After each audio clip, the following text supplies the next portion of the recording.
Good evening, Holliston. It is Monday, July 28th. It's 7:01 p.m. I'm a minute late. And welcome to an informative agenda this evening for the Select Board. We're going to get started with a joint meeting with the Library Board of Trustees to fill a vacancy on the Board of Trustees. Here we have the chair and the person who's being nominated. Who's going to come forward? And Vice Chair. Vice Chair, okay. Yeah. Put Audra in the middle. Yes. And make sure you gotta move this a little bit. Thank you.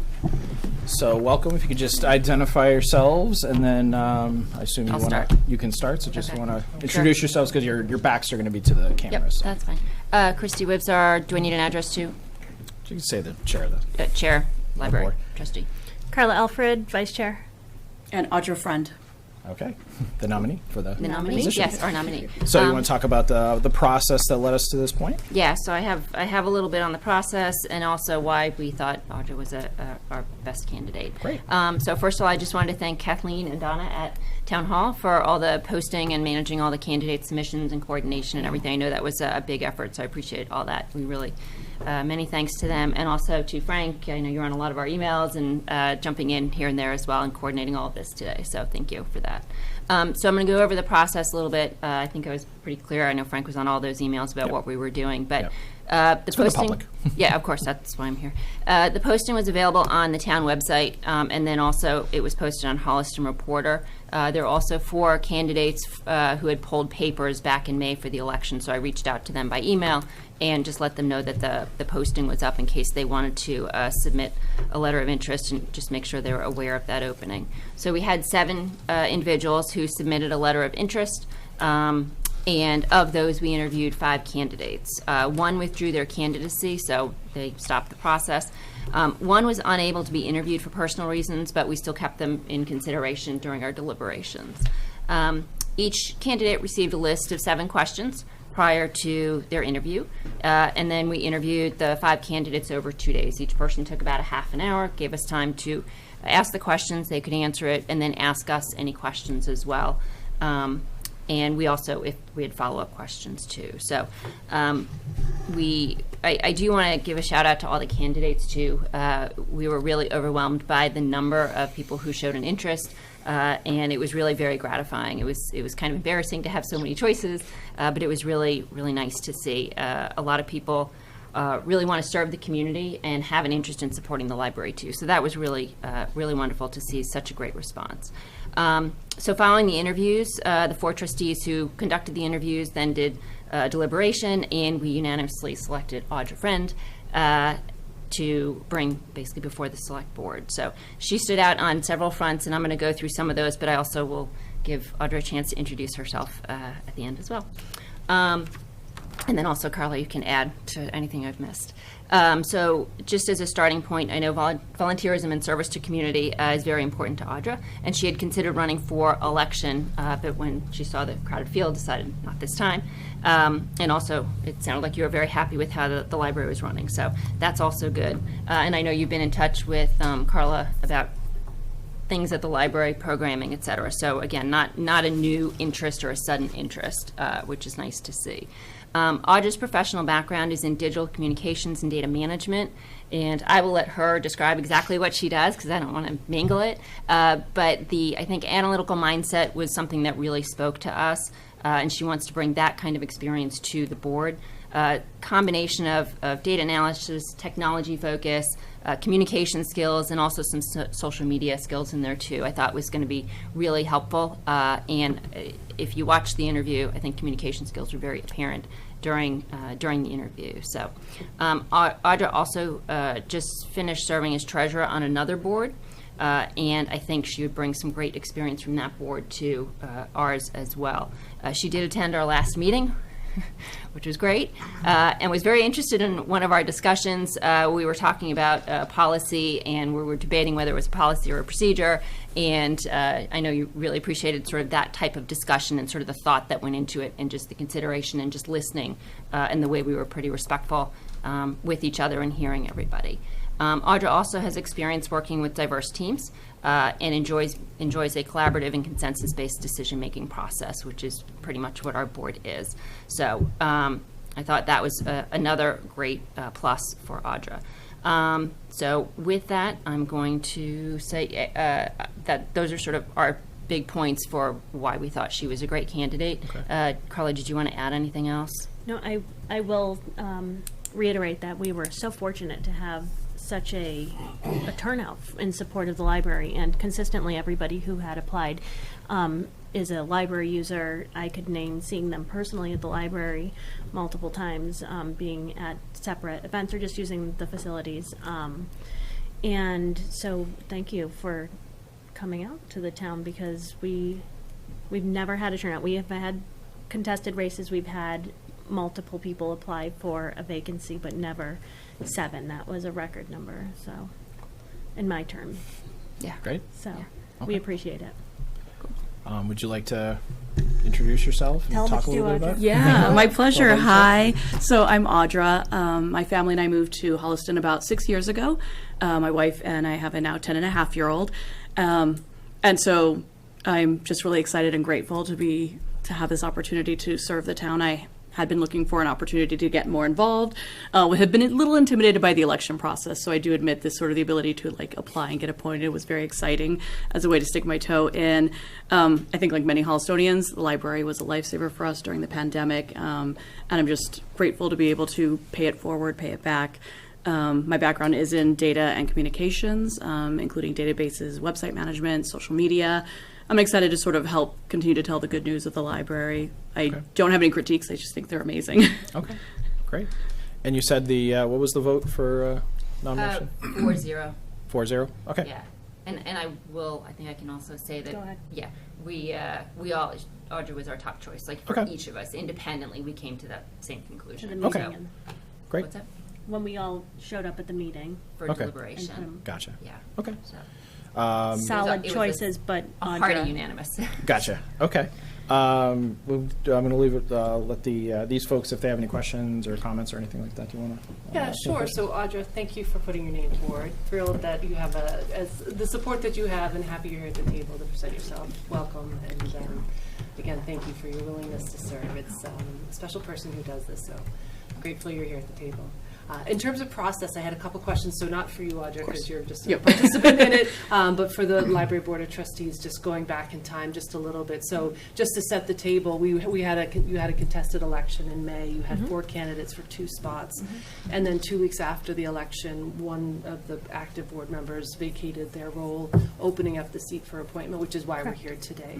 Okay, and then you very graciously reached out to the 4 candidates and said that there was an open seat, that they could apply.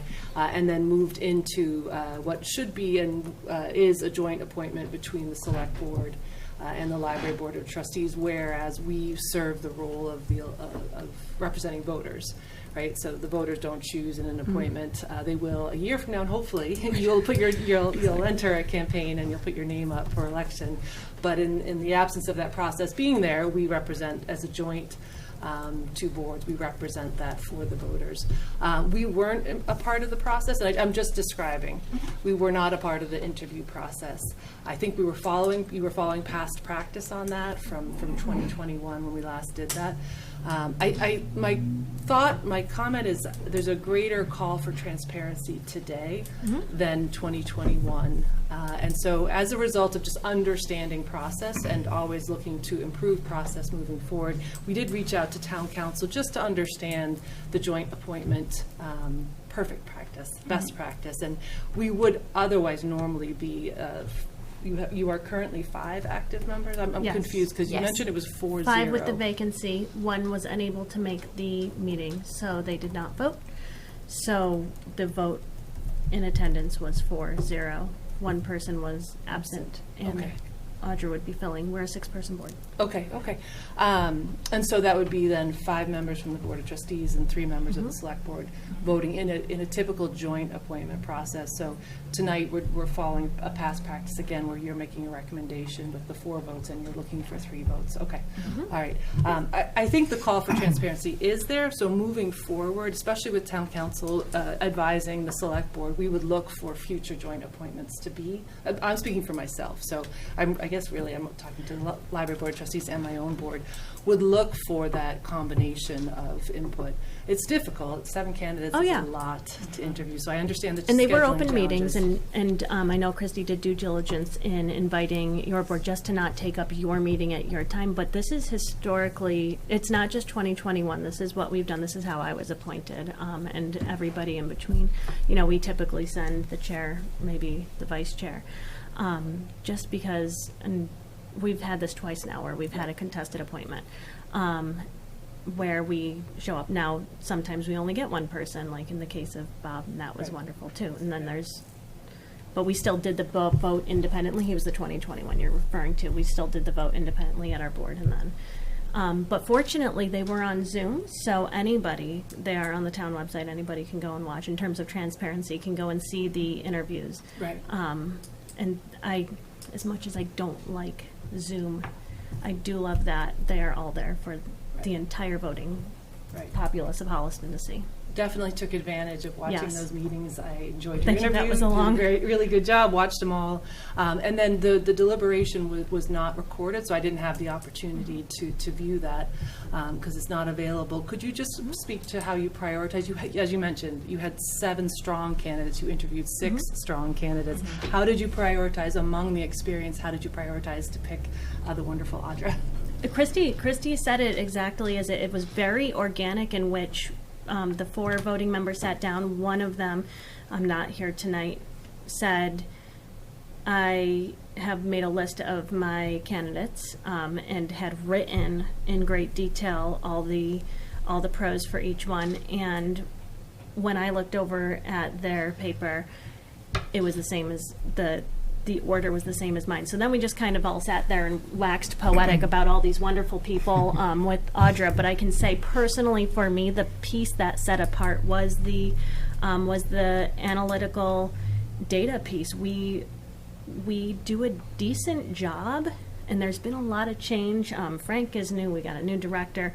When it comes to budgets and structure of our budget and what the library needs, we're in a big change year, and we really need we were looking for somebody who had that strong, I personally was, I don't know if you were, but looking for the strong sense of numbers. And anytime somebody's like, I would love to help with the budget, I have big googly heart eyes for them.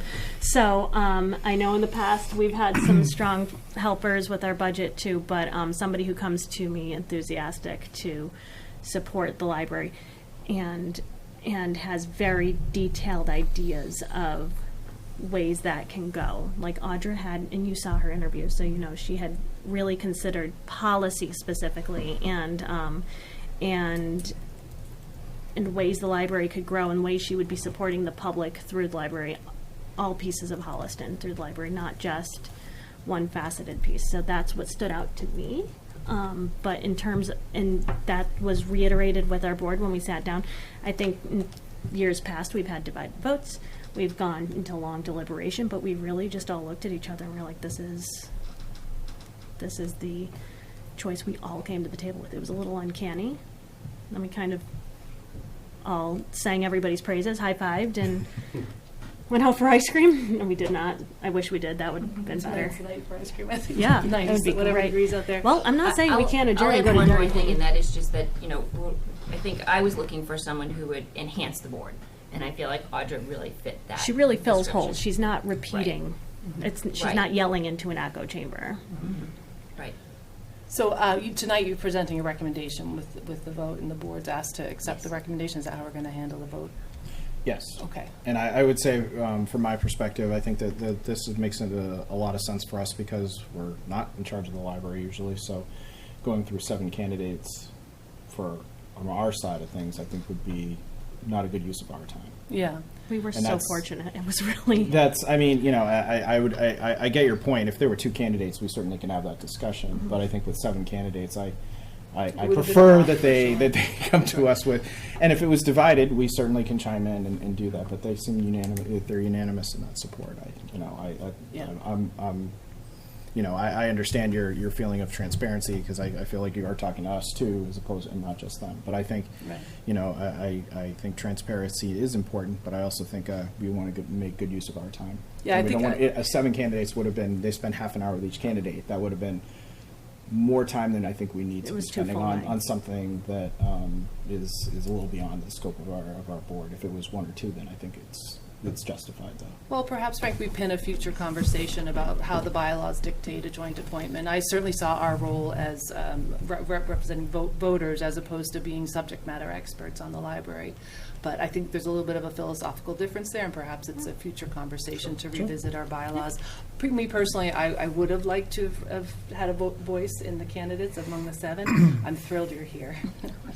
And we're not going to undo anything for sure. I'm just saying personally, I would look Oh, and for that's that why in it the was. future. That's why we sent out the invites too, though. Like, if I know it's a lot of time, it is a lot of time. 7 people, half an hour each. But you're always welcome to come to our meetings and participate too. We love to have visitors. Yeah, I don't So- remember getting an invite to don't remember getting scheduling an invite. piece of it, but all of my All emails went were to Frank. through Yeah. Frank, Kathleen, and Liz. yeah. So I think this is open a meetings. looking Yeah. forward conversation Okay. in the Yeah. end, so. And like Ben said, it's also contingent on the situation. If we have 2 candidates, we could do it easy in a joint meeting. But 7 was, what is that phrase when you have An abundance an of riches. abundance? Yes. Embarrassment of riches. Embarrassment of riches. Thank you. See, we're already working. Here we go. Yeah. Thank you, Ben. All set. Yep. David? Audra, congratulations. Thank you, I appreciate it. I'm really excited to have you here. I didn't get the chance to do too much review other than to listen in a little bit and to look at the notes that I've got. Would you mind if I ask you a couple of questions about like your take on some issues? And again, it's not like trying to pin you in a corner. I'm just curious. You're in about a launching seat. He's gonna. right. It's like, so one of them I'm interested in. Your background is technologically leaning, like my own, and I've been thinking a lot recently about the emergence of large language models and the fact that more and more people are using them to extract information in ways that are, very powerful, but also kind of they start to negate the need for kind of the in-person part of research, which is both scary and interesting from an information architecture point of view. I'm kind of wondering if you've had any early thoughts about how a trustee in a modern library can kind of, make our part of that more relevant in a way going forward, because I can see that the library as a cultural center makes a lot of sense, but as a place of information aggregation, that's kind of where the puzzle starts to get a little bit more murky in the next few years. Yeah, I think this is something I have to deal with in my own job, frankly, Yeah. is learning about emerging technologies and how we use them well and safely. One of the things I think about is balancing already the professional workload that library staff have to do in order to become librarians, and finding opportunities and ways that we can help them also become experts for our community who need it. I think there will always be a need for a center where folks can both learn how to do something or confirm it. And I see libraries as being that place. And whether it's, again, I think the era of the physical encyclopedia sadly is gone, even though I'm sentimental about them, right? But we need a place where folks can then double check the thing they've learned, right? Did our AI hallucinate this, or is it legit and real? And without forcing librarians to become AI experts, I would love to explore ways that we can help them be able to help residents and visitors make those discernments, make those decisions, or what questions they need to ask themselves to ask the results. I imagine it's like all the other departments. I saw the high school or the school district, right, is wrestling with their AI policy. Yeah.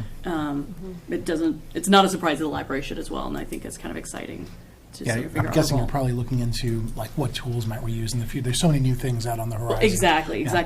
Both that and I think digital citizenship stuff, the ways that we can help folks learn and discern and again understand what are useful tools and what are the ways you're drifting the wrong direction. I like that a lot. I'm eager to learn more as you go forward. That's really Excellent. exciting to me. Another one I wanted to raise is, and again, not looking for a specific answer, but just to kind of like stir the pot a little, and it's a conversation going forward.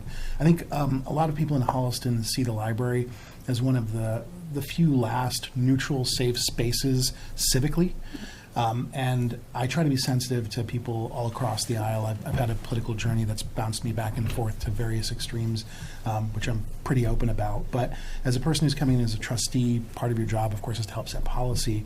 How might you approach the idea of making sure that we do stay inclusive, but without being seen as pushing just one or cultural or political view, especially in a place where, there are lots of different viewpoints. People all seem to love the library. When they don't, it's usually because of a reaction to some political acumen, some political move, when I don't think anyone really wants to have those negative feelings. So I'm kind of curious about how do we stay inclusive in a broad sense?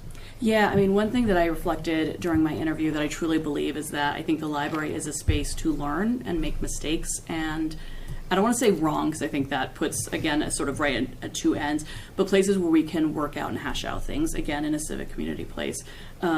I myself am like big dichotomy. I grew up in an Air Force family with military parents, and so I was excited to see the Memorial Day exhibit and sort of the veterans support that the library does, and I'm a queer family, and I was super excited to see the drag story time last year. I love the library being a place that all community members can see themselves, and that is important to me, again, removed from politics. One of the questions they asked in the interview was questions about book banning.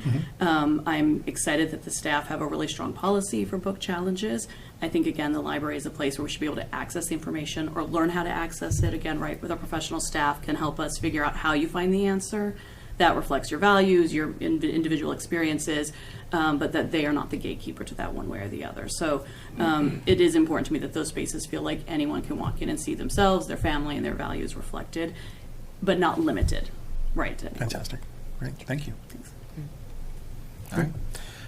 Well, I appreciate you putting your name forward, and the process to lead you here. So it's good. Was it a 1-year appointment because the election's next year for this Yes. for the seat?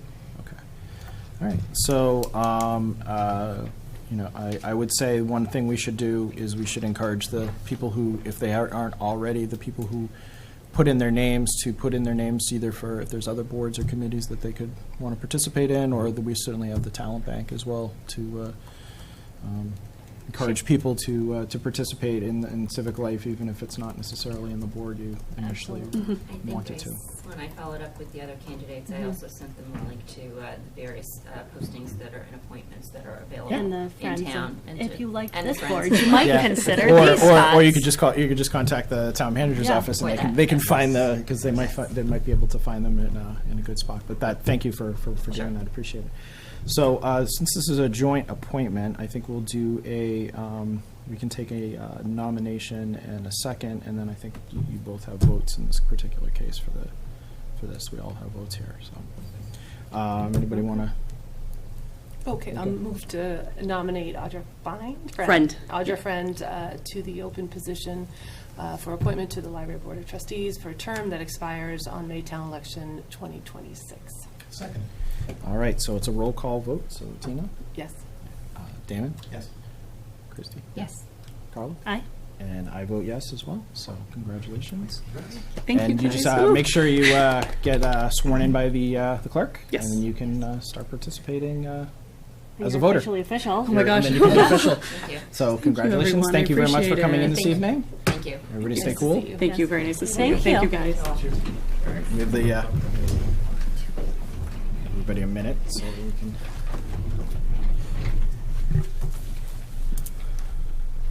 All right. We can kick in on the next part of our agenda, so we're on to warrants. Sure. So we've had 2 warrants signed since your last meeting, July the 14th, in an amount of $1,738.61, and the second one on that date, $569,751.88. Our second round of warrants was on July the 21st. The first in an amount of $2,444,000. $2,444,104.53, and $473,271.14. And I assume the smaller ones are from 25? Yes. FY25, and then Yes. the bigger ones are for FY26. Fiscal 26, correct. Excellent. Great. We have All a right. funky payroll this time of year with the He Yeah, was and then doing there's partially also a in the giant, isn't there the giant payment for pension. pension is coming up too? Yep.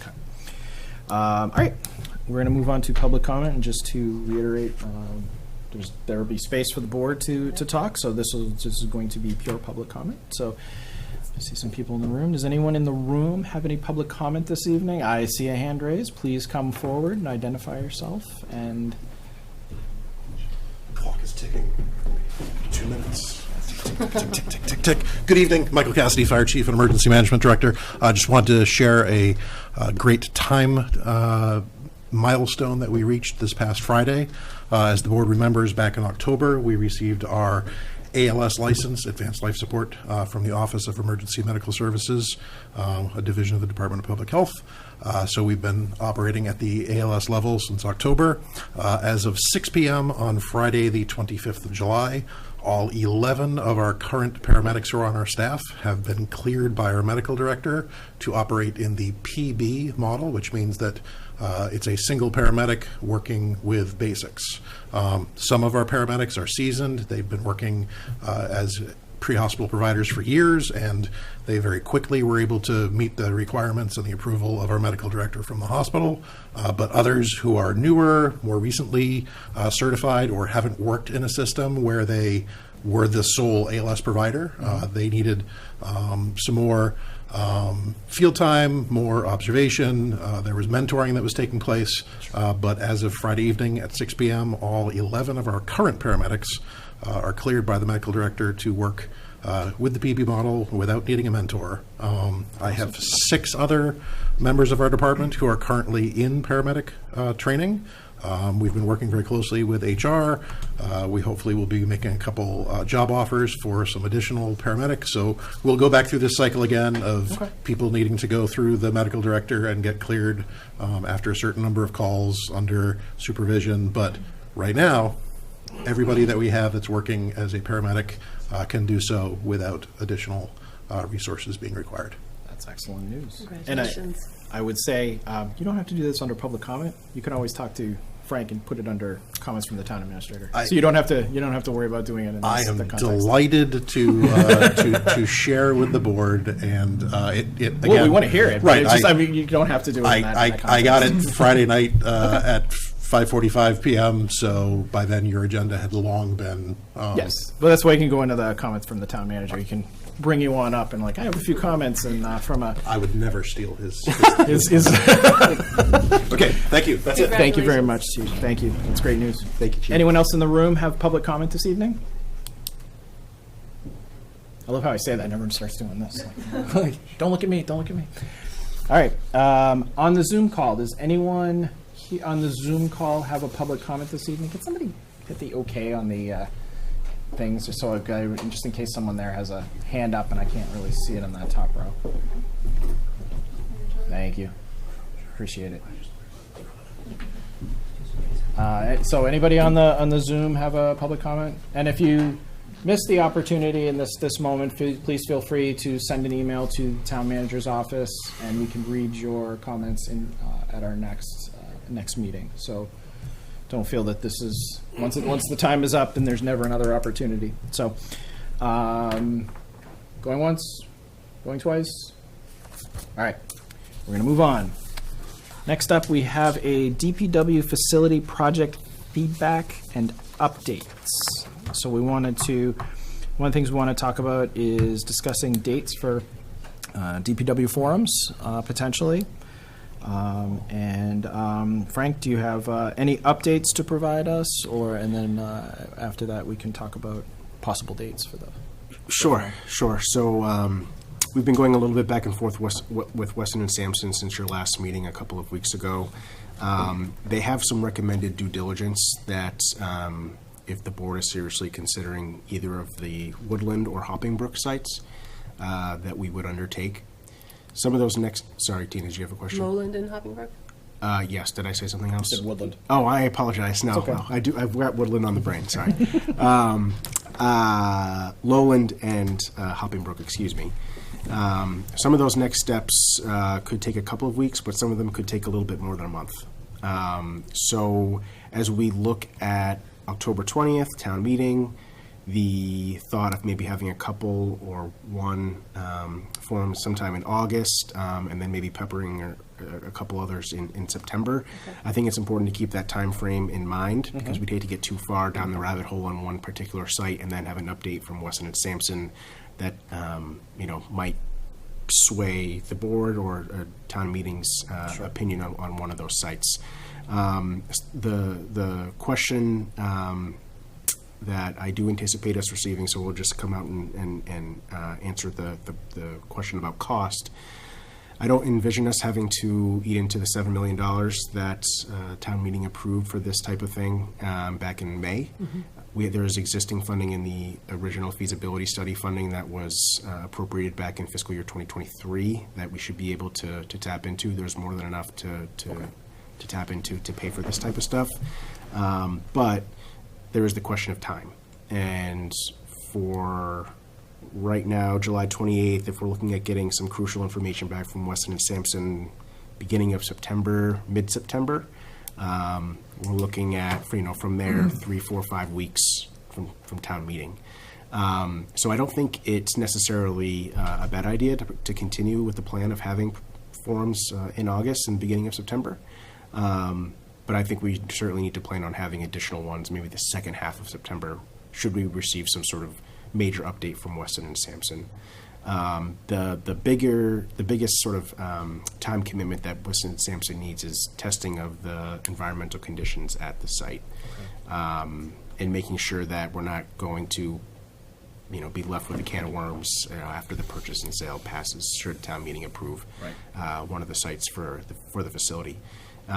So before we go too much into the depth of the planning for the forums, I just wanted to put that caveat out there that we can certainly proceed with weighing the pros and cons of the various sites as we know them today, but some of those parameters may change by the time we get to mid-September. Okay. Tina, do you have any comments or questions about that? Are you needing you don't need the board's either consensus or vote to move forward to do environmental testing of either Lowland or Hoppingbrook? I don't believe so. No. I mean, if you want to take a vote, our meeting schedule would not hold up. No. So anything,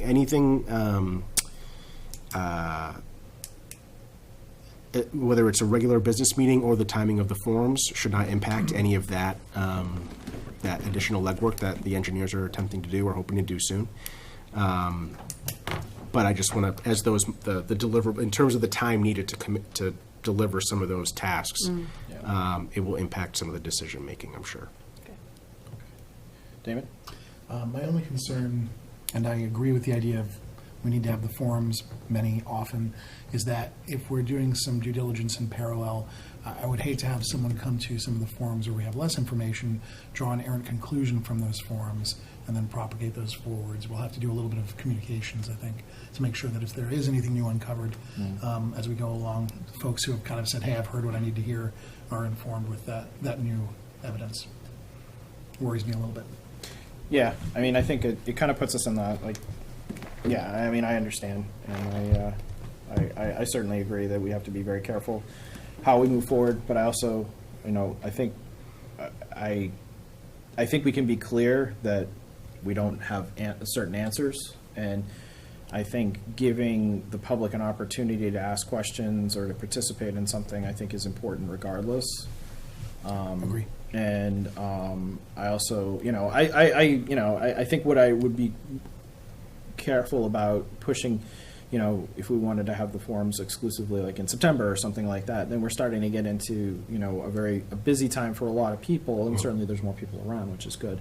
But it also puts us in a position where there might be other topics that we need to discuss in getting ready for town meeting, and we're losing the bandwidth to be able to have those discussions. So I guess, so I'll put to you guys, the two of you, what do you think about doing maybe an August forum and then maybe an update later in September, or do you think we should just do a September forum? Personally, I'll put my cards on the table. I think having two would be better. I'd rather see us have more, not less.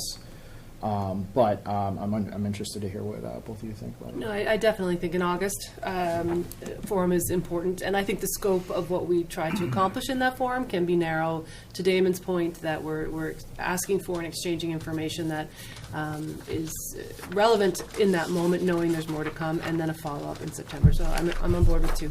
Okay. What do you think, Damon? Totally agree. Just want to make sure that in that first forum, Yeah. we express the fact that there's still some outlying information that we're. Yeah, and I think we can do that. I think we can say, there's some information, like this piece of information or that piece of information that might drive some people to have certain kinds of decisions. This is an opportunity to share information. This is the information that we have now, and information is going to continue to change as we go forward, because the world is not static. So I'm comfortable with maybe doing August, and then we can evaluate if a September, and probably do a September as well, once we get more of that information back, where we can have more clarity on what's going to be in front of town meeting. And I would say too, and James, correct me if I'm wrong, most of the time will be focused on some of the testing that needs to take place at the Lowland site, just given the nature of the business that was there. Sure. So if we get to early or mid-August or late August, and we hear that the community is overwhelmingly in favor of the Hoppingbrook site, not that we shouldn't continue with the due diligence, at least that gives us some sense of comfort that, okay, we're going to do our due diligence on Lowland anyway, but we feel fairly comfortable that this is heading in a different direction at any rate. Yeah, we can do that. I think that makes sense. I think the consensus here is let's try to do 2. Let's do 1 in August and then an update in September. Okay.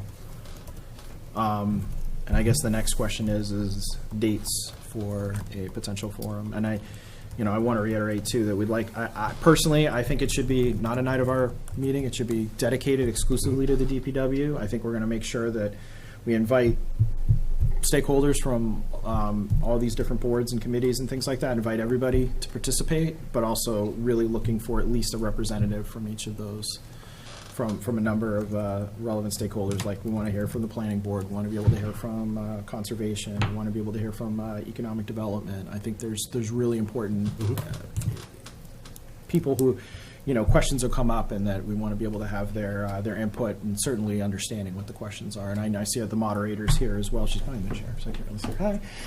But want to make sure that she participates at least as somebody who comes forward, because I think it's important. You'll be able to hear sort of like what are the topics of conversation, and being able to understand sort of like what's going on in the landscape here. Depending on which places come forward and things like that. So it'll help you better for town meetings, so you're not coming into town meeting like, okay, there's this large group of people and they're saying things that I'm not necessarily prepared for. So I just want to make sure that you are at least invited, and if you can join us, that would be. I'm going through meeting withdrawal. Even from the finance committee? What's it like? And then I think the other thing that I think we'd like to make sure, clear agenda and understanding from everybody who's participating what is expected and what we're looking for. Also making sure that we're inviting as many stakeholders. We want to make sure we get that thing out there. That's why I think we want to have this discussion tonight about when it will be, so that people can participate, and we can get from all different areas and things like that.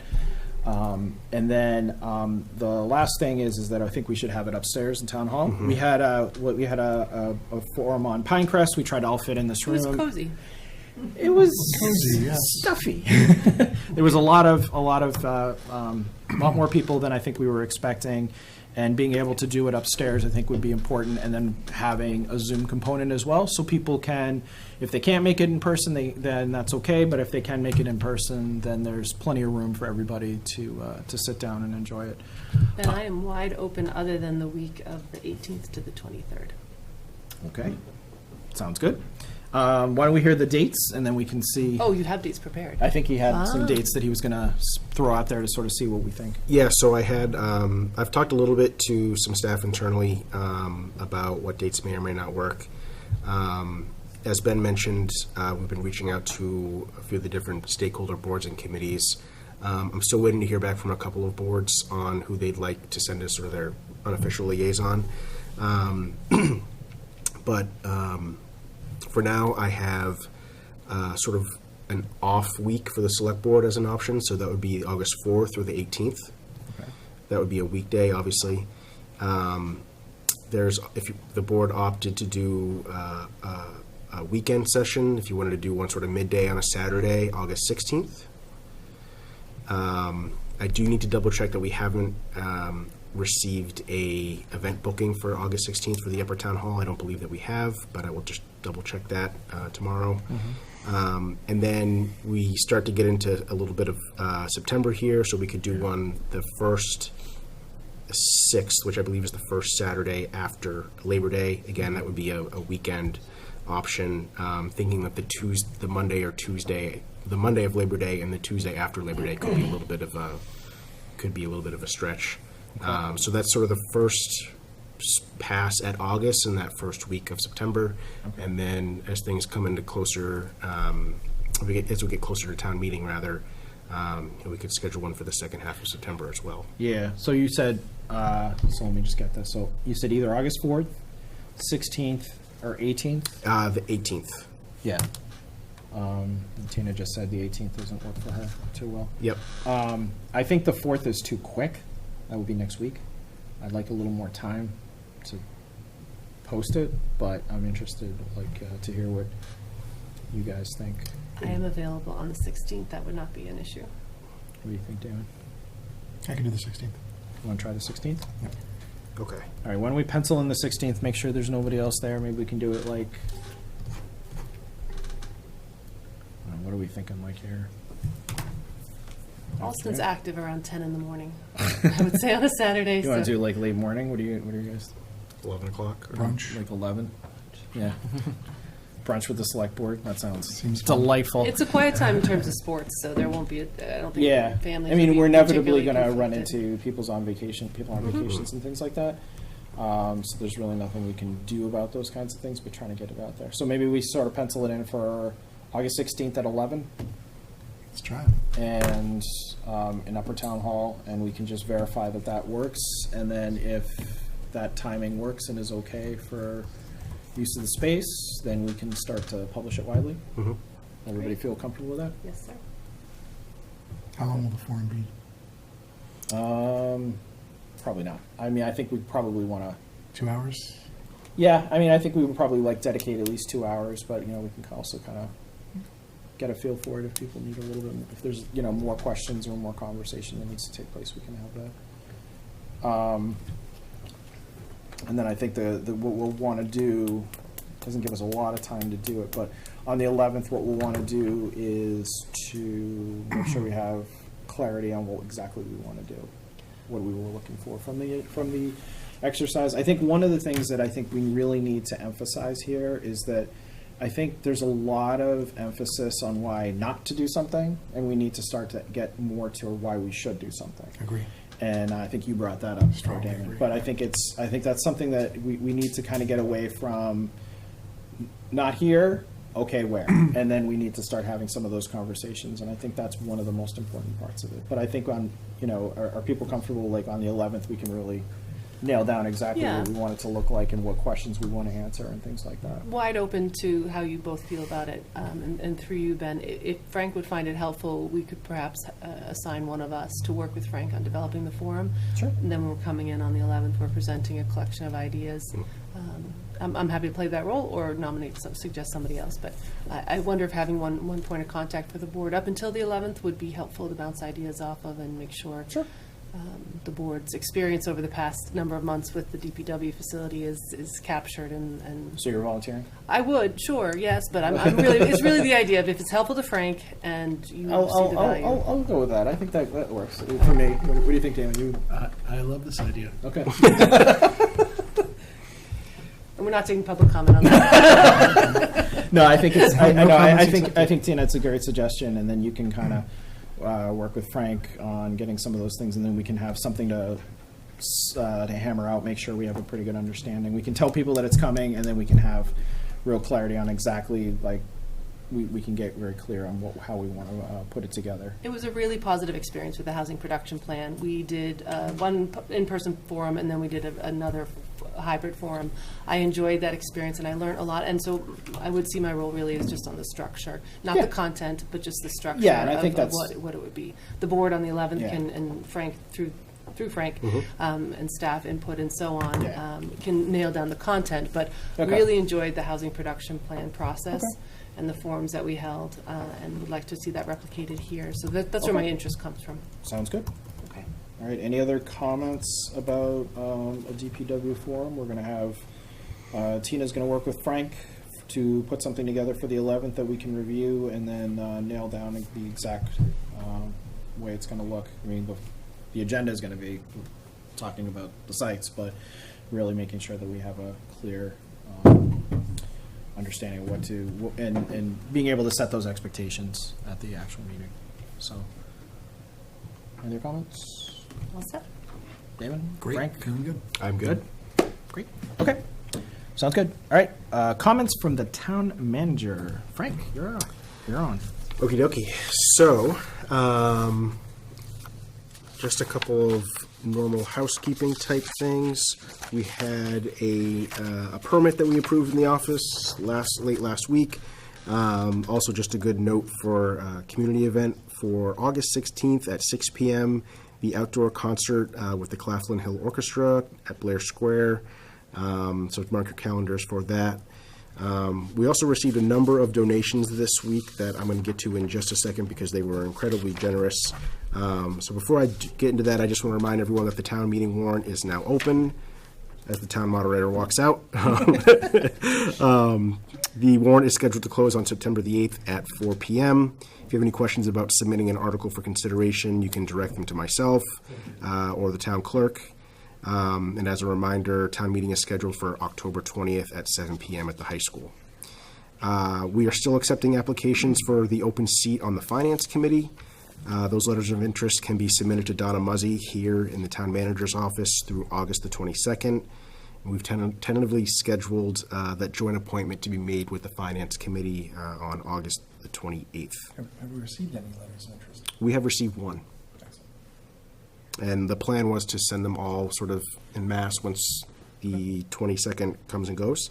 But I can certainly send them as we receive them if that's, Just put them all together. preferred. I think that'll be easier to keep track of. Perfect. So yes, that's scheduled for your August 28th select board meeting. Be on the lookout for a Heartbeat of Holliston episode featuring our very own James Keast. He and staff from the contractors who are working on the Woodland Street project taped an episode with HCAT for an update on the Woodland Street project. I'm sure that'll be very, very interesting. So keep an eye out on HCAT for that. And as a reminder, for any updates on town projects that you're interested in seeing or reviewing, you can go to the town's website and click on the little wrench at the top of the page, and that'll take you right to all of our town project updates. Those include Woodland Street, the DPW facility, and others. We just switched it around a little bit, so if you have any feedback on how that's laid out, please, by all means, send it along. We are all ears.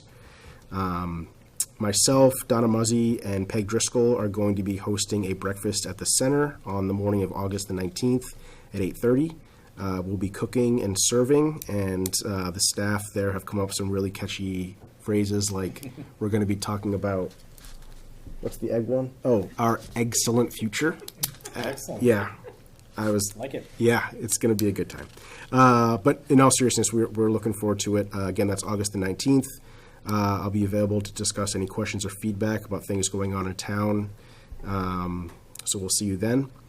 Back to the donations that I referenced earlier. We received $500 from the Lions Club. The town did not receive this specific donation, but it deserves a shout out nonetheless. It was $500 for the Senior Support Foundation.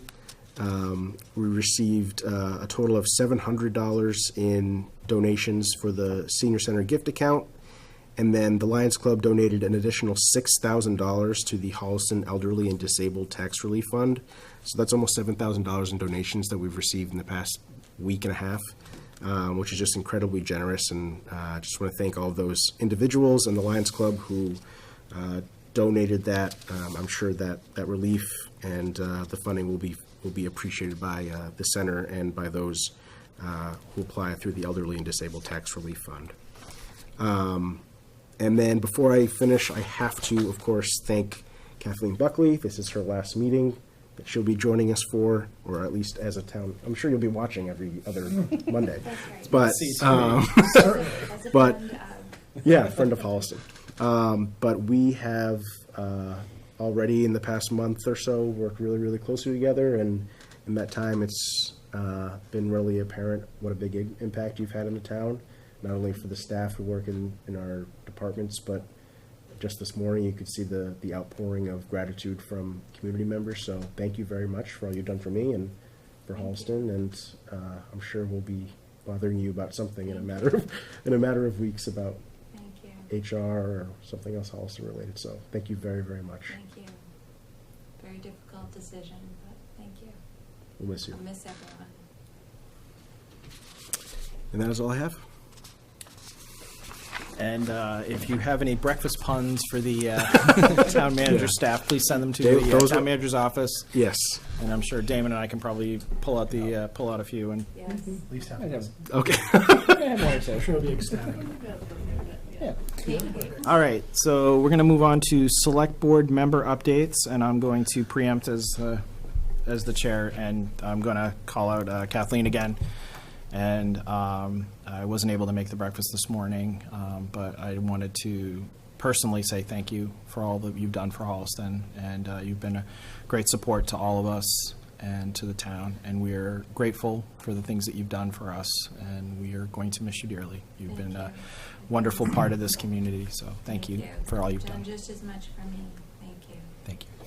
And now I will toss it over to Okay, well, I'm going to go for a twofer here. I'm going to thank Kathleen. We all know that Kathleen served as interim town administrator, then town manager. Or was it town manager from the get-go? It's town manager from the get-go. Town manager so not only first town manager, but first female town manager, also first female in the role in the office. So as a woman serving on the board, I have enormous respect and admiration for you, and appreciate your strength as a woman, your leadership as a woman, your capability in general in every role that you served, and looking forward for our relationship to transition into one of peers, because we need support in the work that we do, and look forward to following you wherever you go and everywhere you go. And with that, so thank you. Thank you. She's getting a lot of spotlight, and it makes her uncomfortable. So I'm going to pivot immediately, sticking on the strong women theme, to say, as a request for a future agenda item, I would like to have on a park dedication for the board to consider. Okay. I'll work with Frank to present to you an agenda item. Okay. But to dedicate a space in Holliston to really anyone that the board would consider, but I certainly have my eyes on a strong woman that I would like to see recognized through a dedication, but we're wide open to hearing the conversation, participating in that conversation in an open meeting. Would you like me, can I go through all four, and is that how we're going to You can go through, this is your opportunity to do that. All righty, so liaison updates, I met briefly, well, not briefly, I met for a good time with Rob Walker at the highway building, and the new, what's it called, street sweeper was sitting in the driveway, and I walked in, I said, Frank, when does this, not Frank, Rob, when does this baby get on the road? And then the next day, I saw it up and down Union Street, and I was inspired by the video of the dam. And I thought, I'm going to take a picture of this. I'm going to video this thing. I did not. But anyway, very exciting. So our new, because I don't think anyone would have responded in quite the same way. Send me the video. I'm going to edit that thing. With the right music, you could probably make it work. I know. I was not having an inspired moment. I just saw it and I got really excited. So our new street sweeper is up and functioning. Rob was training staff on how to do that. So it's really nice to see something that town meeting was committed to, that we worked hard to get in front of town meeting, and then they embraced it, endorsed it, voted on it, and now it's out there doing its job for the benefit of the entire town. So very happy. Rob and I talked in a little bit more detail about the Traffic Advisory Committee reorganizing. So he is working on that to bring back to the board a 2.0 version of tax. So that's in the works. Also talked to him about a complete streets application. Obviously, Frank is right in on all of this, and it'll all come through Frank in the end. But we did talk about it. Areas of priority, keeping the focus on vulnerable road road users was sort of the consensus there. There's plenty of area of need. The Complete Streets program will not address all, but there's a pretty clear set of priority items off of that original plan that we had back in 2021. And then that really was the gist of it. We had a little bit of a project update on where he is on some of the sidewalk repair work. For example, Hollis, because a lot of discussion at town meeting about the amount of funding needed. So I checked in with Rob to understand how that looked over the coming months, and he's making an enormous amount of progress with the sidewalk work that town meeting funded in May. So glad to see that, glad to hear that. And then in terms of a request for a future agenda item, Frank, I'll reach out to you on this one, but would like to invite DOT back to the table. We've had them here at this table a number of times since I've been on the board to share priority concerns that DOT is poised to help us with. And so I would be looking to talk to Frank about having them come, and whether or not we post as a board to be there or it's just staff. I'm not really sure how we can handle a number of different ways, but we definitely have some transportation items that DOT is best suited to help us with. So we'd look to get that on a future agenda for discussion. Okay. And that's it. Thank you. Thank you. David? I will keep it short, but I'm going to go for the trifecta. Kathleen, thank you very much. I said a lot when I was running, and to anyone who had listened to me beforehand, that I think people involved in government, both elected and paid, the best are smart, friendly, and people of goodwill. And if you have those three things, you've got someone who you can rely on, and you've definitely provided that, and I wanted to thank you for that. I had a mentor early on in my career who was very fond of saying, possibly multiple times a week, that your friends are the people who say nice things about you behind your back. And by that account, you have many friends in Holliston, and I hope you will return. Thank you so much. It means so much. Real thing. So thank you. And then on the logistical, less exciting side, Frank, I just want to make sure for future request agenda items, I just want to reiterate Tina's earlier point about a conversation about how joint appointments work from a policy point of view. New to it, obviously, so I'm eager for that conversation. And I'll leave it there and say thank you again, Kathleen. Damon, have you ever thought of writing greeting card? Like inspiration? I don't think it pays that well. I don't know. I think you might have a niche. You might be able to carve out. I stole that from someone. So okay. Well, that was my old mentor back in the day. All right. I have one real update, and that was there was a meeting we had last week with the the chair of the finance committee, some members of the school committee, the superintendent and the assistant superintendent for operations. And we were just talking about sort of laying the groundwork about the budget for FY27 and just sort of thinking about some different things and throwing some things out there. And nothing really to report tonight because it's literally July and the fiscal year just started, so there's a long runway before we get there. But just thinking about different things and trying to position ourselves well in October for the following May, and thinking about what does the budget landscape look like. So nothing right now really to report specifically, but just wanted to sort of let you know that meeting took place, and so people are already starting to talk about what does FY27 look like, what are the headwinds, what do we need to think about. I mean, we've talked to the assessors multiple times about how there's no more buildable land or only a handful of locations, so thinking about new growth and things like that, and what does that look like for us. So that's there's some things there that are we need to consider and think about, and that'll be something we can talk about in more earnestly in the coming weeks, but just wanted to let you know that conversation took place. All right, moving on. And now we have an update from our sustainability coordinator, Amelia Landau. If you want to come on forward, and I think you got some things. I have a cute little presentation, and you can pull that up for you. Yep. Love it. And so why don't you come on up, introduce yourself, and you can walk us through your presentation. And I made sure we had a little space, so if you have any other updates or if there's any other questions we want to go in different directions, then we can have a little space to have that conversation as well. So. Well, Sorry, 1 second. no worries. I'll buffer. Hi, I'm Amelia. I'm Amelia Good to see you. Landau. I'm the town sustainability manager. I started in June. My education is in environmental studies from Wellesley College. I previously worked at the state level and federal level, but I also liked municipal, so I stayed here.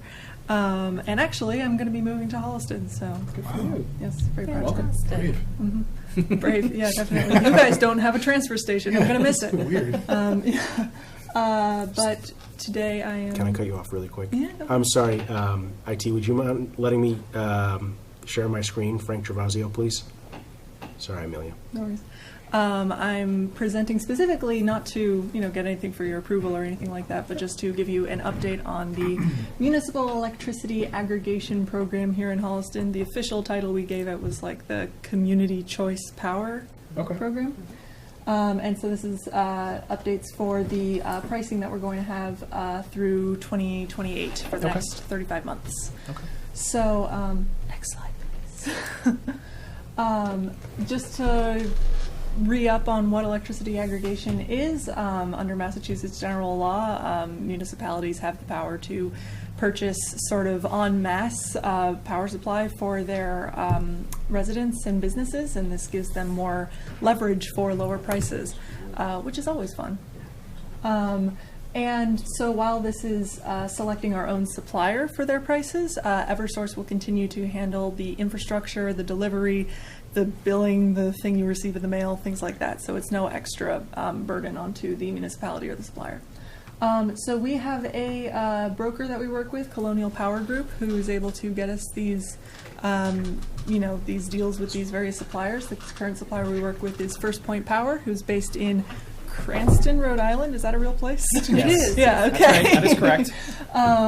So first they were able to, as our contract was sort of getting to the end of its current plan projected to be in August, they reached out to us and said, hey, let's re-up something, and we heartily agreed. So I sat down with James Keast, our facilities director, and Frank, our town administrator, and we basically... Town manager, I'm sorry, it's administrator in Sherburne. It's okay. I understand. And we looked at the various options for if we wanted to extend the current contract or if we wanted to change it, and if we wanted to sign on for 11 months, 25 months, or 23 months or 35 months. Okay. And that would be a contract for fixed rates for that period. And then finally, once we decided on a price, then residents are going to be automatically enrolled. They don't have to do anything. It'll just show up as First Point Power as the supplier on their Eversource bills. And they can opt out and return to Eversource pricing if they want to at any time. But I wouldn't recommend that because we got a really good deal, which I'll talk about in a second. Next slide, please. So one of the benefits of aggregation, obviously, is that it'll be stable. The energy market is fluctuating like crazy right now. So for the next 3 years, the prices that we have right now are just going to remain where they are.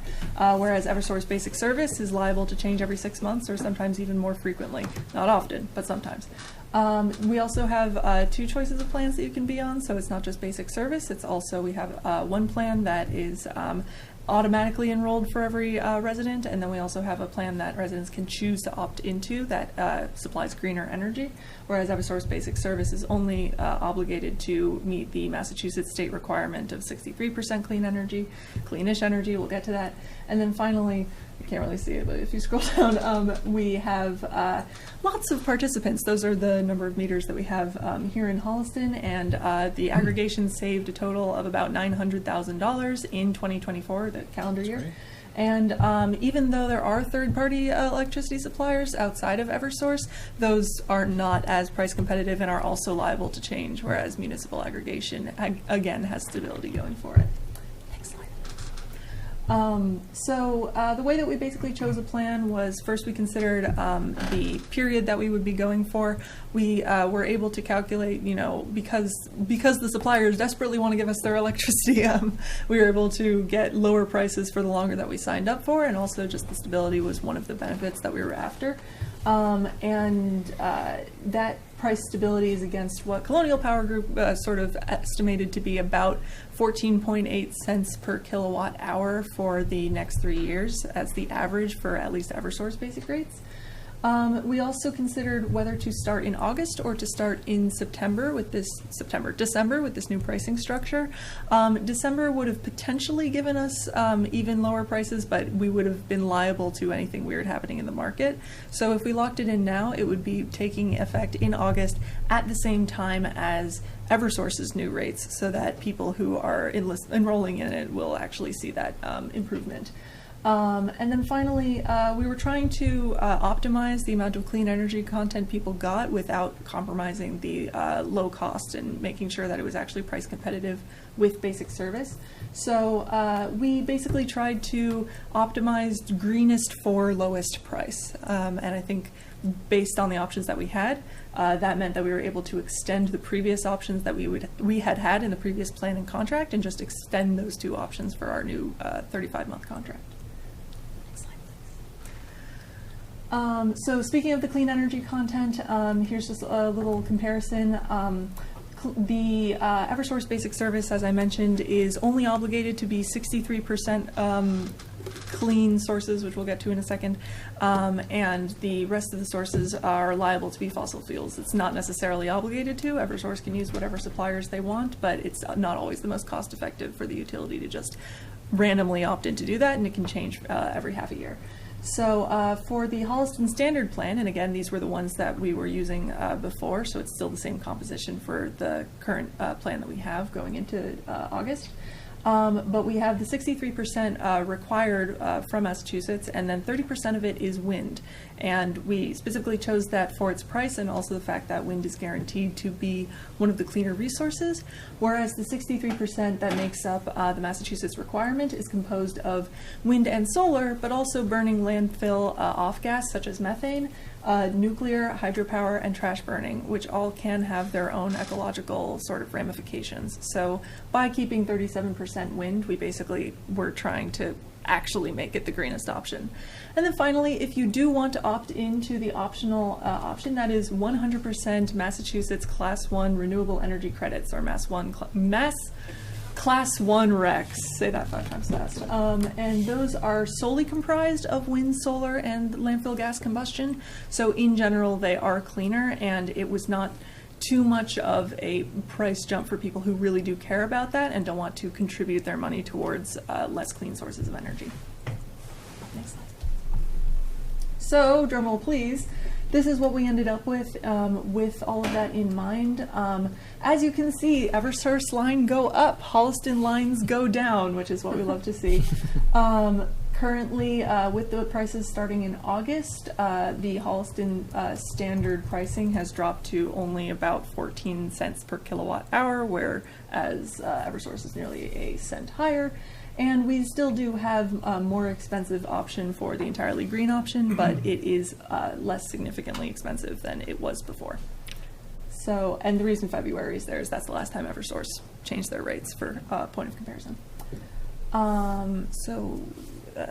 Last slide. That's, basically, we do have some future steps that we want to take with this program, even though we've hit this pricing structure for the next 3 years.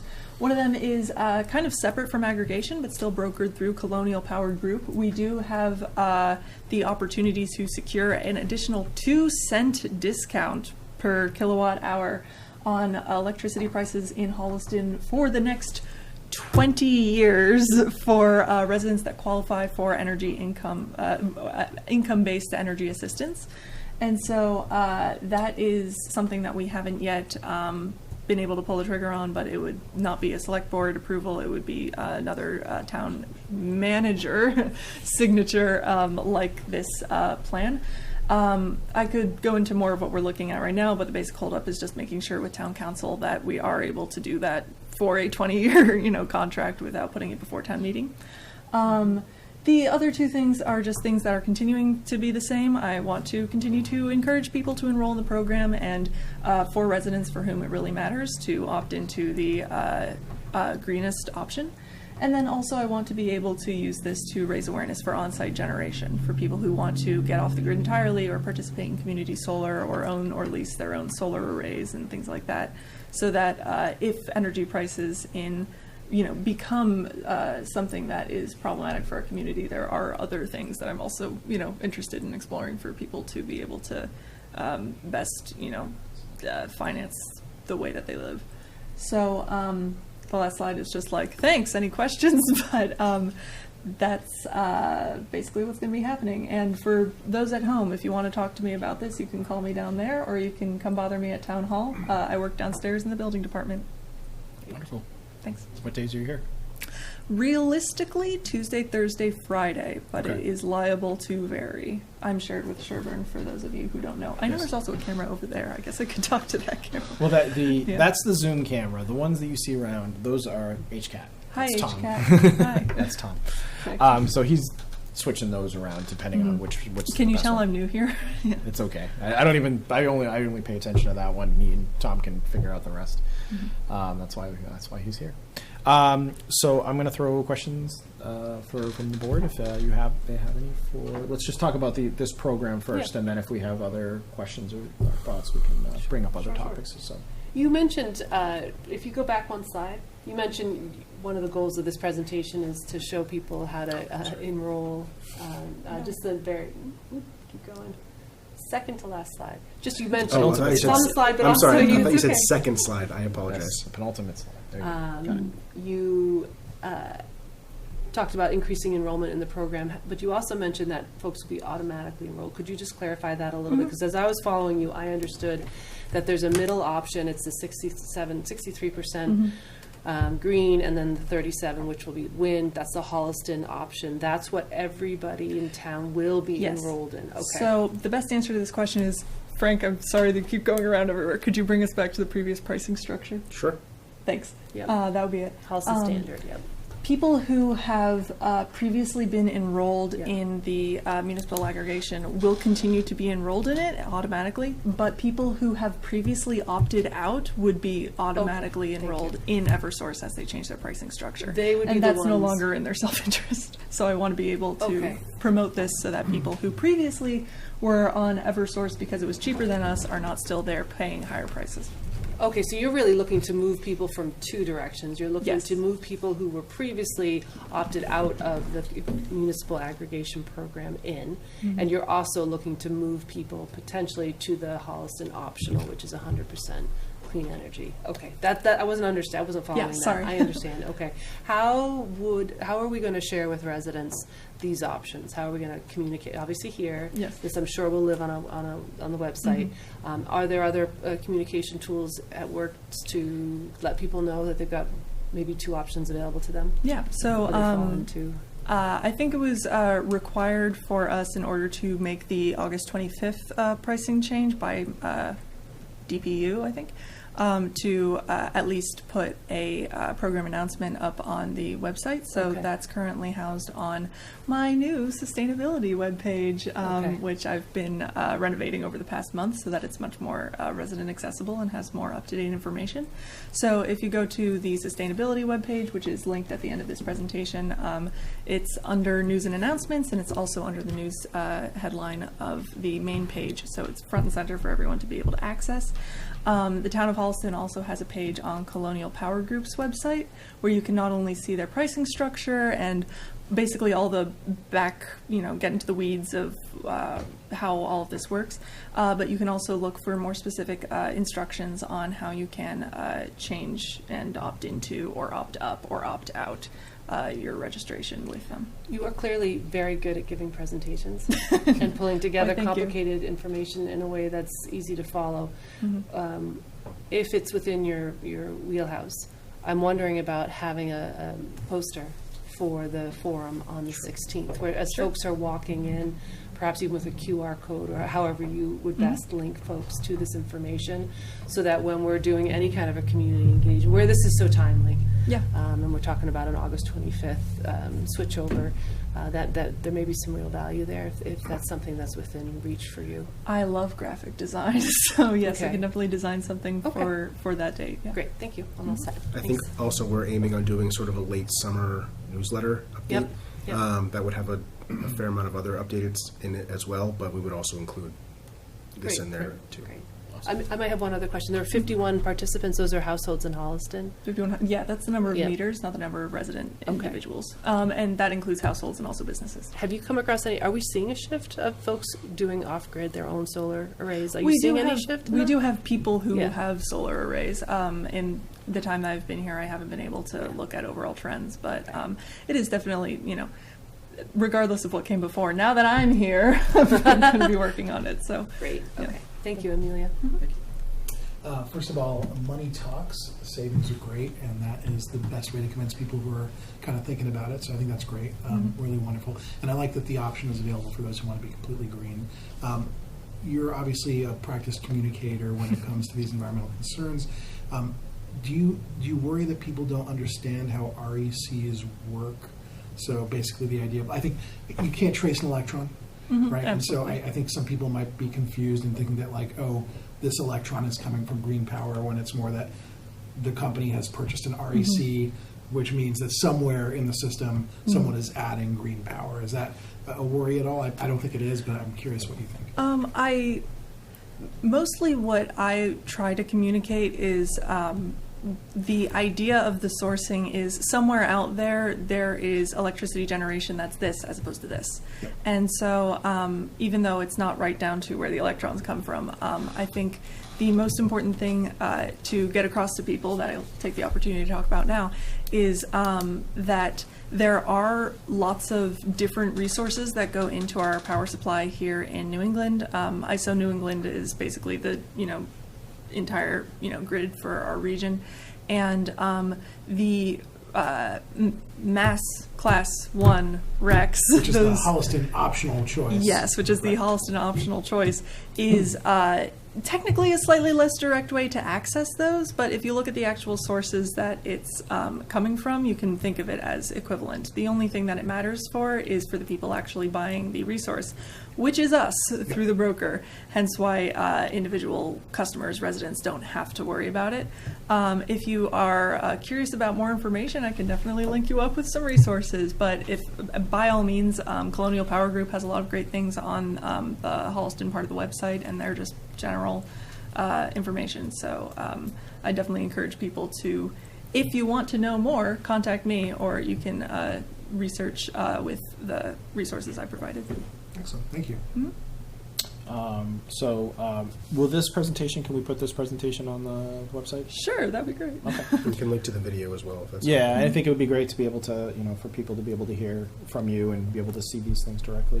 So it looks like, so if somebody was interested or wants to know more, I mean, I guess probably the place to go would be the sustainability page on the town website. So if you go to the town of Holliston.us, you go to the departments, and then you select sustainability. The top one is the Community Choice Power Supply Program, and then there's news. Holliston electricity prices are coming down for the next 3 years. So that's what the information you just provided to us. So just making sure that people who are listening have the ability to know how to access the information, if they want to know more or they want to sign up or whatever they want to be able to do, that they can be able to get that process going as well. Will there also be like some mail or something that comes in the mail that will also outline this? I believe so, actually. So obviously, you are going to see the first bill that's going to be altered by this is going to be your September bill. So that's going to see the new prices, and you can check to make sure at home that you're in our municipal aggregation system by checking that under supply, which should be in the top rightish corner. It says First Point Power. Okay. The other thing is, I think this is also a DPU compliance thing. I think Colonial Power does also send out mailers with that bill, if I'm not mistaken. That I am not sure of. Yeah. James, do you know if Colonial sends out a mailing as well about the rate change? Have they done that in the past, do we know? Yeah. Yes, they do. They Okay, have. well, Okay. they do manage Sorry. to keep the most important stuff on the website, but I think it is just on the bill if it's not a mailer. Okay.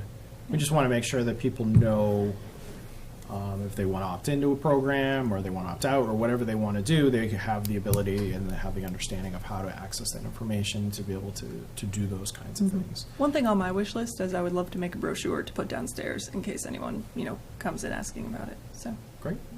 coming and- soon.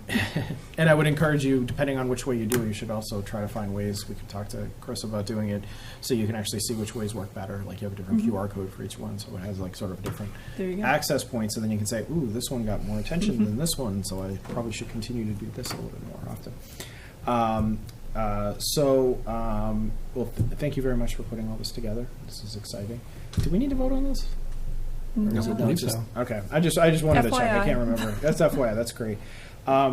Now, are you interested? Could we have like a little bit of a conversation about other sustainability? Anything Sure. else? Do you have anything else that you're working on that you want to, even informally bring up? You can certainly. This is an opportunity for you. Otherwise, we might have a couple questions Yeah. just to sort of. Can I Pick tell your them brain. about the GAP grant? Absolutely. Yeah. Okay. So one of the I think you just did. No, don't talk about that. We don't talk about the gap grant. I said grant and all the ears in the room. Grant, we like that. Not free money. So, okay, I'll lead up to that then. The two things that I basically inherited working with James with Weston and Sampson, different part of Weston and Sampson Right. from the DPW project, was working on the solar feasibility for Adams Middle School. Okay. And we've made a lot of progress with that. We've seen more data about what it would actually look like in terms of the usable area of the roof and what the cost might be of, investing more into restoring other parts of the roof to be able to support it, or even supplementing it with solar canopies. So we're, still working with them on how to, best optimize for like our needs and our budget. In terms of the other thing I'm doing with them is I'm working with them on developing the climate action plan. Okay. And currently that is in the stage of community outreach. So I'm actually pleased to announce that for the Tuesdays between August 5th and September 16th, you will be able to find me at the Holliston Farmers Market with a table and a bunch of posters and flyers, and you can come over and you can play a little mini game to help us map impervious surface versus tree cover in our town.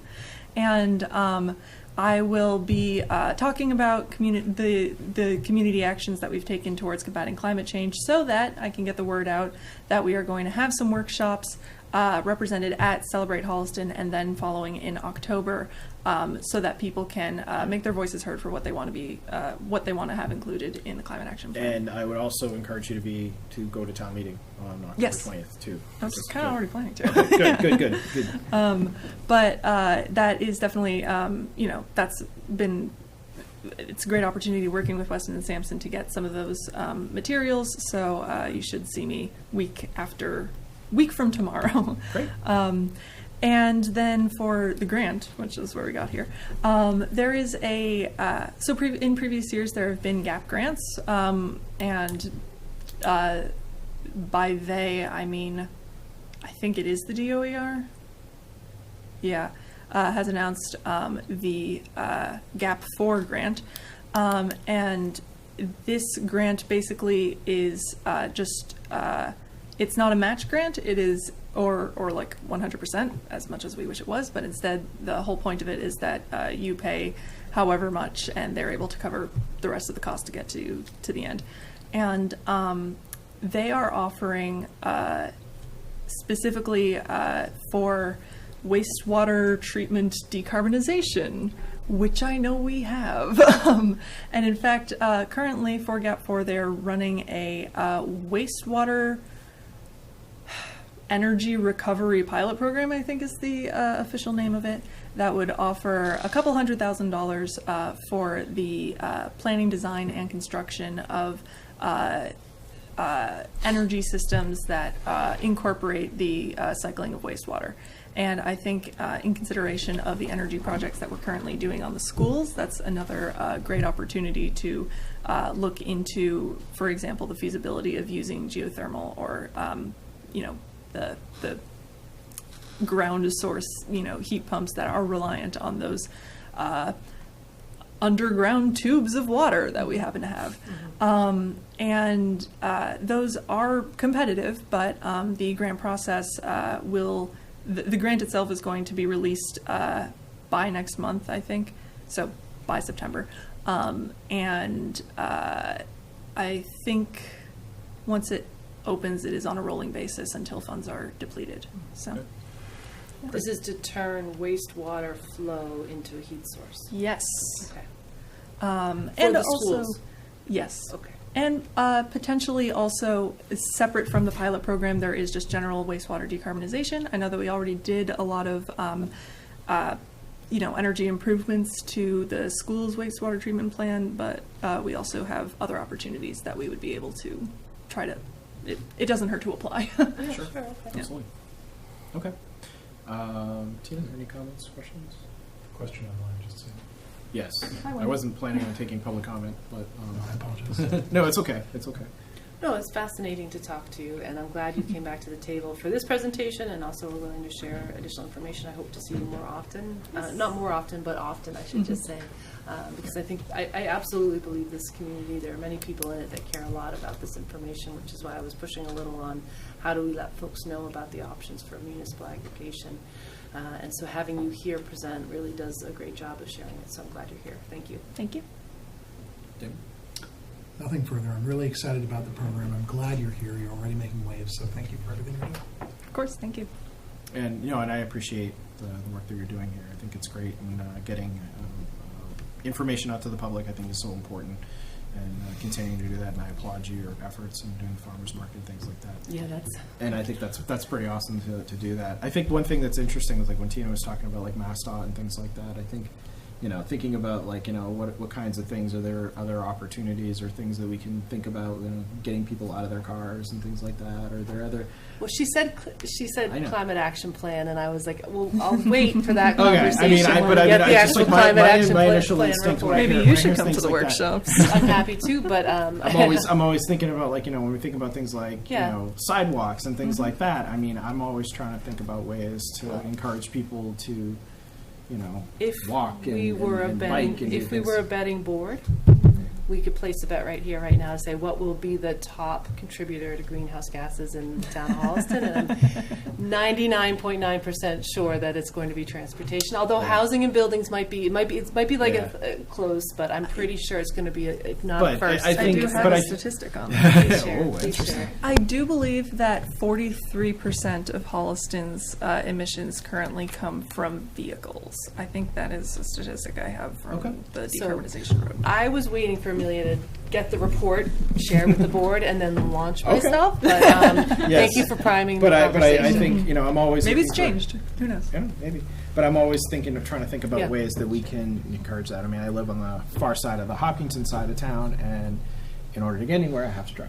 And and I think about things like things like that. And we have a very just are there other things that we can do? Are there other options? And I'm interested if it's the climate action plan as the vehicle to get there. Pardon the pun. Then so be it. But at least I think. Trying to think about ways like I love that you're going in these different directions, looking at those grants and things like that. I think that's fantastic, and I share Tina's enthusiasm for talking to you. Maybe this is something once a quarter or whatever you feel comfortable with. We can get some frequent updates. I think that's one area that I think I feel we've missed out on for a while.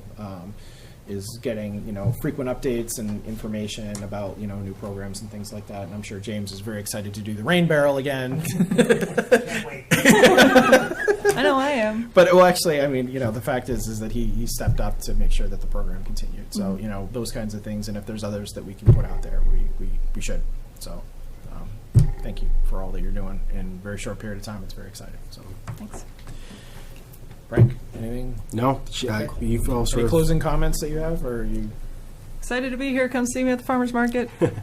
Black harp. Put yourself next to the black harp. Yeah, Just there you saying. go. Yeah. There will be a dollhouse. Oh. I'll say no more. Okay. Okay. Sounds good. well, thanks, Thank you for Amelia. coming in. Appreciate Of course. it. Love it. All right. We're going to move on to the 9 Green Street dedication You discussion. work fast there as a chair to get things from select board member comments to right there on the agenda. Yes. So, yes, this was a discussion that I can't believe I missed that. the select board member, Hein, had suggested that we take up, but happy to table it if we just want to ponder it a bit more. No, I actually didn't see it here on the agenda when I Do you brought want it to? up. Do you want another time? No, I'm happy to have the conversation today. Okay, So, let's do it then. I just apologize for missing it on the agenda. Oh, that's all. no. So if I'm not mistaken, this is the garden area right in front of the 9 Green Street parking lot. So I Correct. think I don't know if you had any specific ideas about an individual you were already thinking of, or just the concept of Yeah, putting so that idea out there. we've done this on recommendation from outside groups. We have dedicated spaces with someone approaching the board to say would like to do this. So this is a little bit different. This feels a bit like a blend of the humanitarian awards and a dedication. So we've done both, but sort of blending them together. And so I honestly don't want to jump to naming somebody without hearing how the board might like to, because I realize might like to approach this. I don't want to set precedent that we're not all comfortable with and future boards might not be comfortable with. That said, we are absolutely in the business of dedicating spaces. We've done that a number of times since I've been on the board.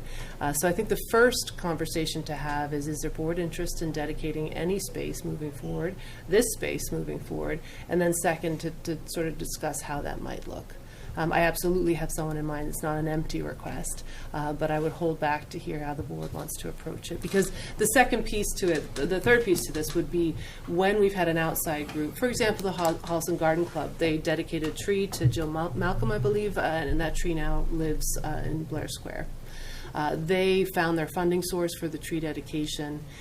We have done other dedications. You end up with a plaque or a street sign, and so there is a funding component. And I don't quite know how to navigate that, Frank, because if you're going to dedicate a space, you're going to mark it in some way, and there's a cost to that.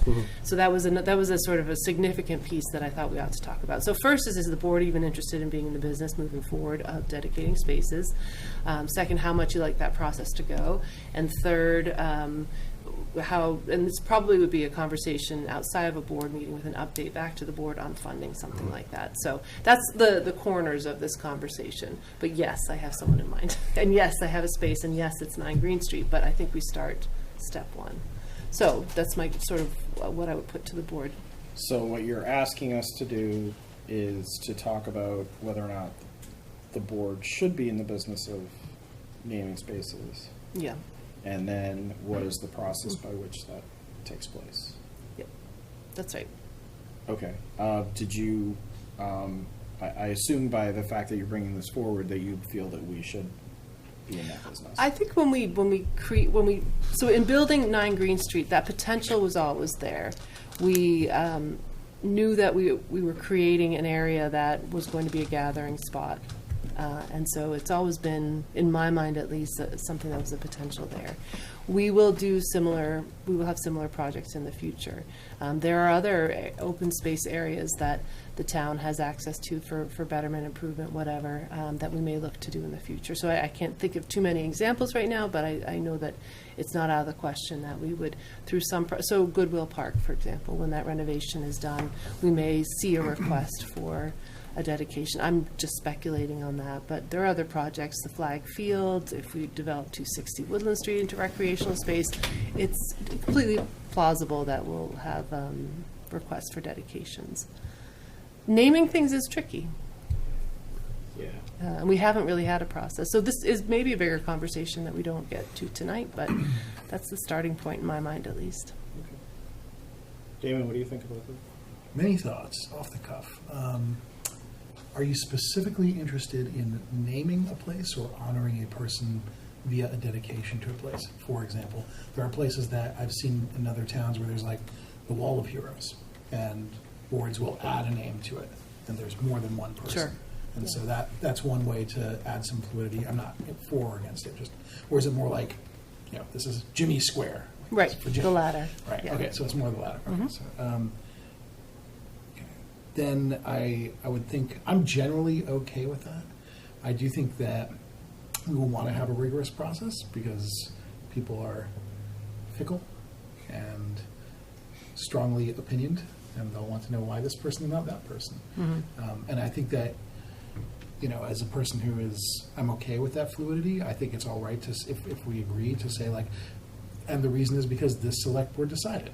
And, all right, chips fall where they may, but I think we also need to be okay with then the next select board undeciding it, potentially. Right, so I'm always okay throwing caution to the wind a little bit. So I think I lean like yes, but I caution with process.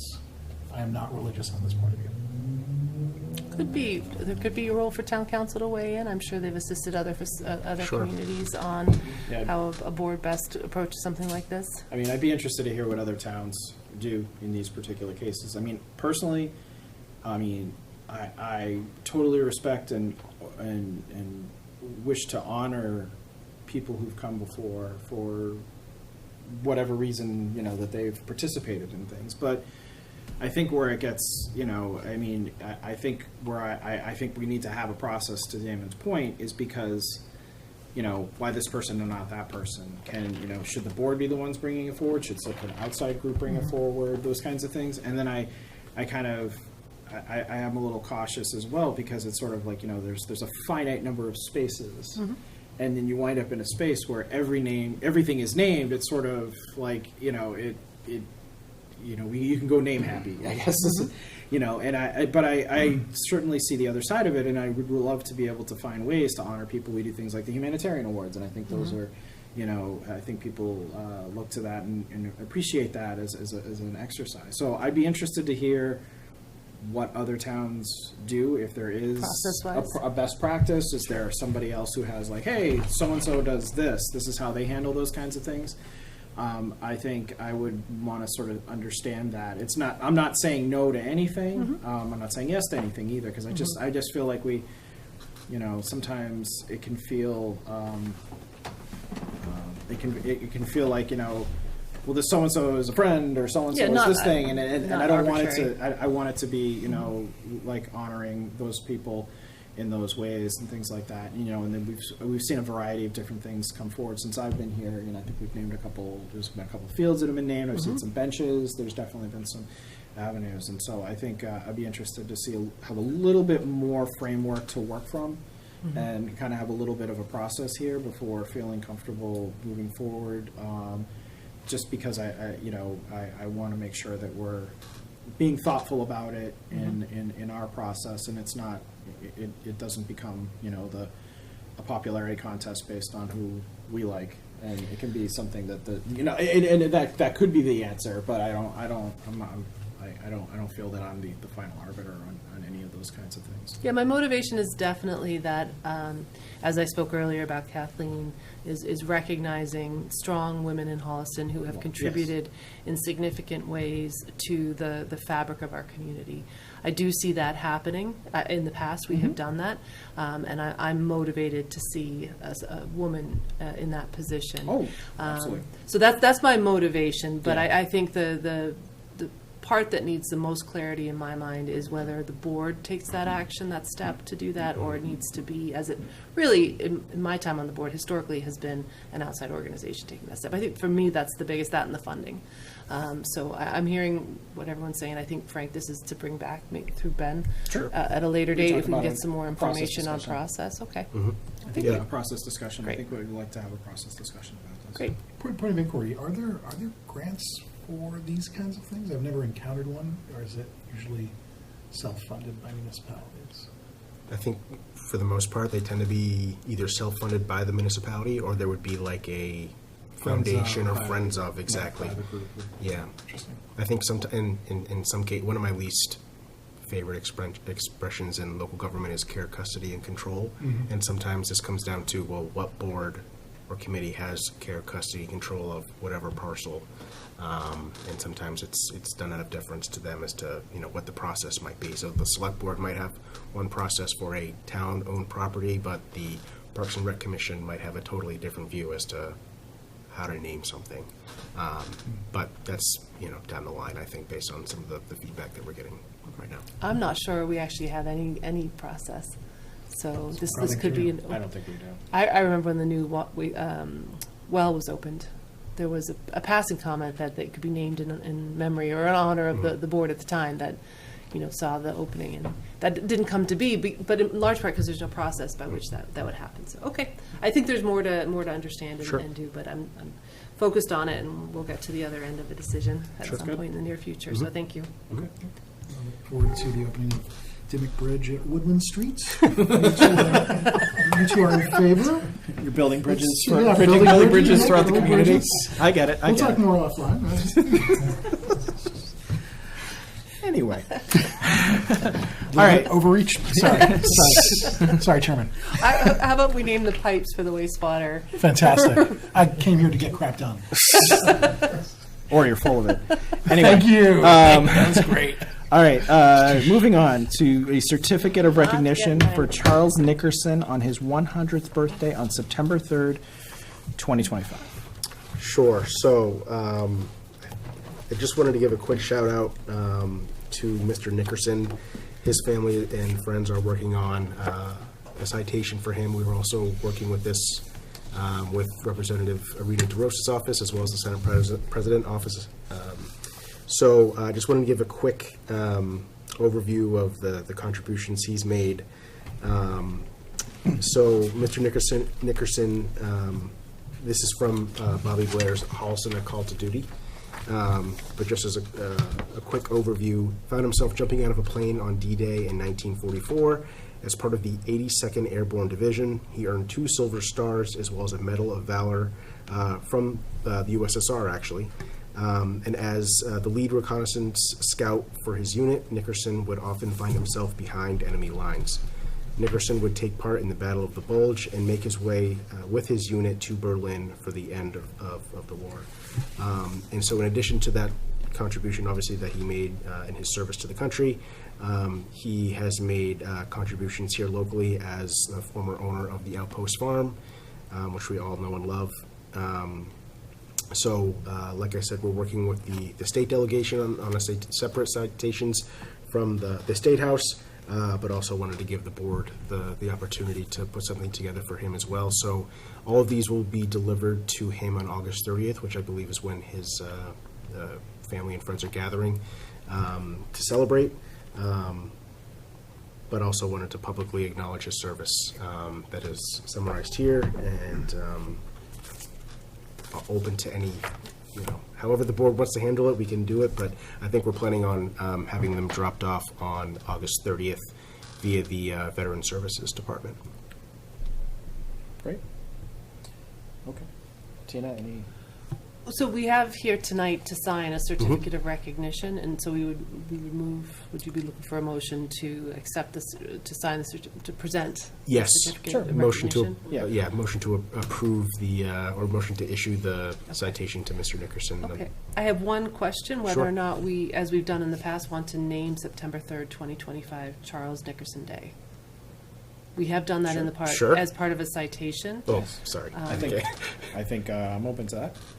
Yeah. Me too. Do the both. We'll tonight issue the certificate of recognition and return with a dedication date? Yep, for the September 3rd, yep. Okay. All right. Well, if you're ready for a motion. Sure, let's hear it. Okay. Move to issue the certificate of recognition of Charles R. Nickerson, on his 100th birthday, which will be September 3rd, 2025, and also for being the town of Holliston's oldest veteran. Seconded. All right, all those in favor? Aye. Aye. Aye. Wonderful. Thank you. Thank you. Thank you to Charles Nickerson. Do you remember when we were presented with the APR, the Agricultural Preservation Restriction? We heard from the Sudbury Valley trustees as well as folks at the state level telling us that this land was not only special because it should always be preserved as farming, but it was special because the care, custody, and control that Charlie had put into that land through his management of it over decades had made it some of the best farmland in the state.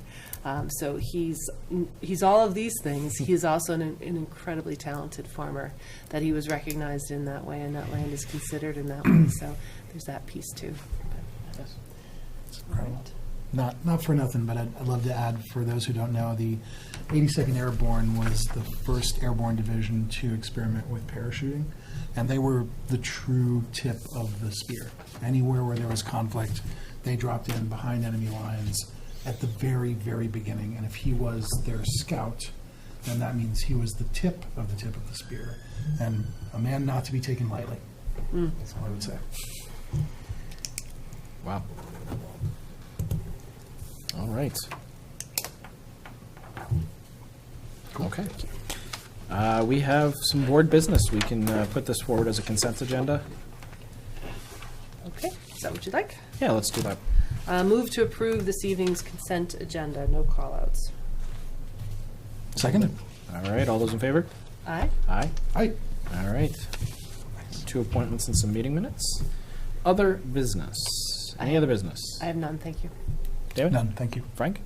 None. I ran next door just to make sure that today we didn't receive any requests for the Upper Town Hall on August 16th, and we have not, so we will book that day for the Upper Town Hall. 11 a.m. Great. I have no other business as well, so we will adjourn. We are coming back.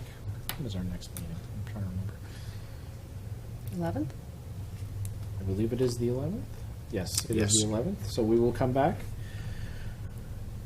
on August 11th. All right, I will entertain a motion to adjourn. So moved. Seconded. All those in favor? Aye. Aye. Aye.